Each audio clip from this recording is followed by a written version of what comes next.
So today's manga that I want to talk about is a lot, and not in like the haha funny cursed way like Salman was. This is by far the most serious and emotionally raw manga that I've ever read. It's an extremely tragic, beautiful story, but it features a lot of suffering and violent abuse to both humans and animals. Before you dip out though, let me tell you a bit about it first, and then before I move on to the descriptive summaries, you can decide if it's something that you can handle, because it truly is an important and influential work of art that deserves your eyes on it. But it's also the kind of raw and real storytelling that can stick with you for a very long time in the worst way if you're not prepared for it. Deep Love is a tragedy shoujo story told from multiple different points of view, all connected and intertwined and completing each other. It started as a cell phone novel, the first one in fact, completely pioneering a genre that would explode in Japan and briefly even spread to North America.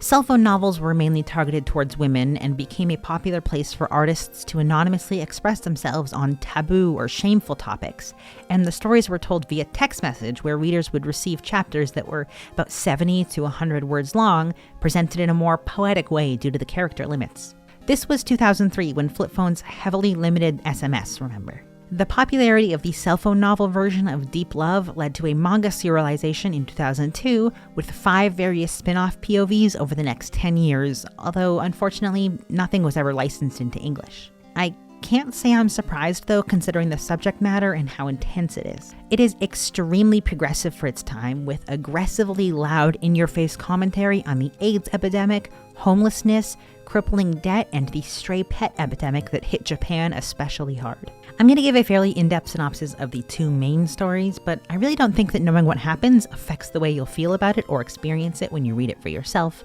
which is truly what I think makes it so incredibly special. You can know exactly what's going to happen on the next page, and you'll still end up with your mouth agape and tears welling up. There's few shoujo manga that can pull this off, so I really encourage you to listen to the full detailed plot before you go give it a read. The first and main story, Ayu no Monogatari, starts right away with her deep into prostitution. Despite being in high school, our protagonist Ayu is living with her pimp of a boyfriend Kenji, who sells her body and forcibly injects her with drugs, and by the time we meet her, she is already so broken mentally that she doesn't even try to fight it or change her situation at all. That is, until she meets Granny. After some interaction in passing with Granny near her house, Ayu finds an abused puppy named Pao, who's slowly bleeding out on the street, and in a panic takes the dog to the old lady for help. Seeing the way that Granny cares for Pao right away unconditionally, and the way the puppy fights so hard to recover from such unimaginable cruelty, sparks some hope inside of Ayu, a feeling that she really couldn't remember before now. She runs away from her pimp and starts living with Granny instead, and finds out that she has a grandson named Yoshiyuki who is in need of an expensive life-saving surgery. Granny's got 1.5 million yen in cash stashed away to help pay for it, and despite her trust and kindness, Ayu secretly borrows the cash to help pay a desperate Kenji. And he ends up dead anyway. She stole cash from the old lady who was selflessly changing her life, and the dude got offed anyway for the debt. Ayu's abuser may be gone, but it's still all downhill from here for her. Ayu is desperate to pay back the money that she took, and she resorts to the only way she knows how. When Granny finds out that Ayu is back into prostitution to repay the surgery savings, all of it becomes too much for her body to handle, and Granny dies from the shock. Ayu needs to pay back that money now, and it's a struggle. Despite all that though, she does it. She earns back the 1.5 million yen that she took, and she presents the money to Yoshiyuki's father, who drops the news that Granny was wrong. The surgery is actually 10 million yen, not 2.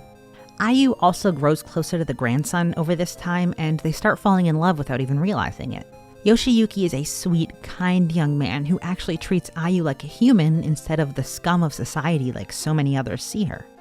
Ayu continues to suffer to make the money without knowing that Yoshiyuki's father has no intention to use it for the surgery, and then it's revealed that she has AIDS. It's killing her quickly. She's malnourished with every cent going to the surgery fund, and her body is deteriorating so fast that she can't sell herself as a prostitute anymore. In the final chapter of Ayu no Monogatari, thanks to the help of that sweet, loyal dog Pao who is stuck with her through all of this, there's an emotional gift exchange with Yoshiyuki, and it ends in her dying alone, leaving a heartbroken Yoshiyuki behind. That's 2 full volumes very quickly summarized. There's a lot of smaller events in there that cause Ayu some serious trauma, but we'd be here for hours if I mentioned all of that. And of course, I want you to read it as well. Anyway, On to the sadder one.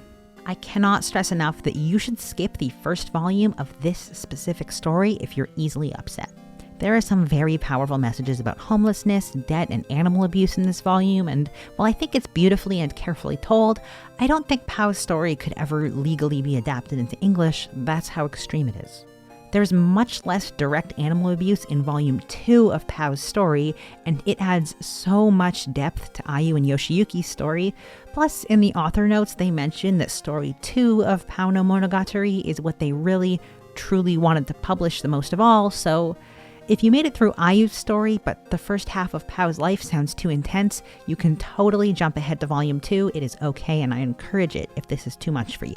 Pau no Monogatari follows the story of the dog Ayu adopts and his hardships both before and during her life. There's a very strong underlying message about the animal shelter system and how people in Japan and all around the world treat dogs like they're disposable. Right away, there's a note about how 420 million animals were euthanized worldwide in 2003. So a stray mama dog and her puppies get taken in by two sweet young girls, but that safety and happiness ends up not lasting them very long. The family is bankrupt and they're forced to sell their house, leaving the pups behind locked in a shed. The puppies are forced to watch their mom wither and starve to death while they wait for someone to find them. The conversations that these dogs have as a family are absolutely heart-wrenching, and after some terrible experiences with cruel humans who shoot them with BB guns and cut his tongue, Pau finds himself separated from his two siblings, alone on the street. Pau starts living with a kind, older homeless lady, bonding with her quickly over the fact that they were both abandoned by society. Abandoned by society like Pau's bankrupt owners. Abandoned by society like the young prostitutes who are dying of AIDS. They endure various daily hardships together, and there's a lot of focus on the fact that homeless people are treated as subhuman. They don't need to eat, they don't need shelter, they need to be removed from the view of a normal functioning society no matter what. Despite the way she's forced to live, Pau's current owner Ume stays positive. That is, until one day when she's collecting trash scraps to eat and she's struck in a hit and run. She's got a broken leg so severe that she'll never walk again, an injury that results in her very quick death as she's unable to scavenge for food anymore. A victim of the lack of support for homelessness, she dies on the street with Pau by her side, and he's alone once again. Through a series of very traumatic events on the street, Pau is reunited with the young girls who saved his mom, but their time together doesn't last long. From the dehumanization of homeless people in the previous chapter, we now move on to the way that those who are in debt are left to suffer without help. It turns out the girl's father isn't in normal debt. He owes money to the Yakuza. And there is no way out, so he deals with it the only way he can think of. By driving his wife and his two young daughters into the ocean, a whole family fallen victim to the shame and helplessness of dangerous debts. For the third time, Pau is once again alone. He still hasn't met Ayu and Granny, by the way.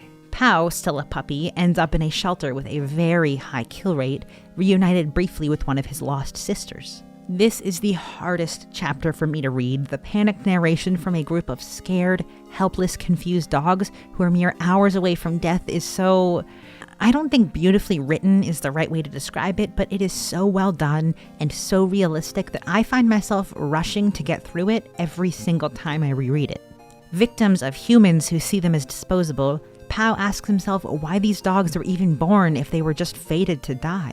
They feel pain and have feelings, but because of the selfish pet boom of the early 2000s, they all end up a pile of forgotten ashes and bones. I haven't once been able to get through this chapter without crying, and if the loss Pau suffered before didn't get the rain falling for you, I promise this will. As Volume 2 of Pau no Monogatari begins, more pain and suffering and cruelty befall Pau until he's saved by Ayu, a story that we mostly already know already.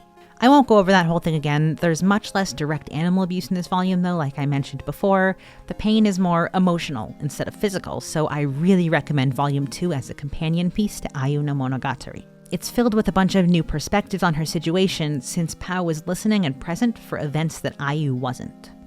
I'm going to wrap this up here, though. This was a lot to explain and a lot to have to re-experience. After Ayu and Pao's story, you have a few options. You can choose to read what happens to the grandson that Ayu loved in the story Deep Love, Host and Real, or the side story of her best friend from school, Reina, who is a victim of gang rape in high school that resulted in a child that she's struggling to raise while dealing with the shame of her situation and the loss of her best friend to AIDS, titled Reina no Unme.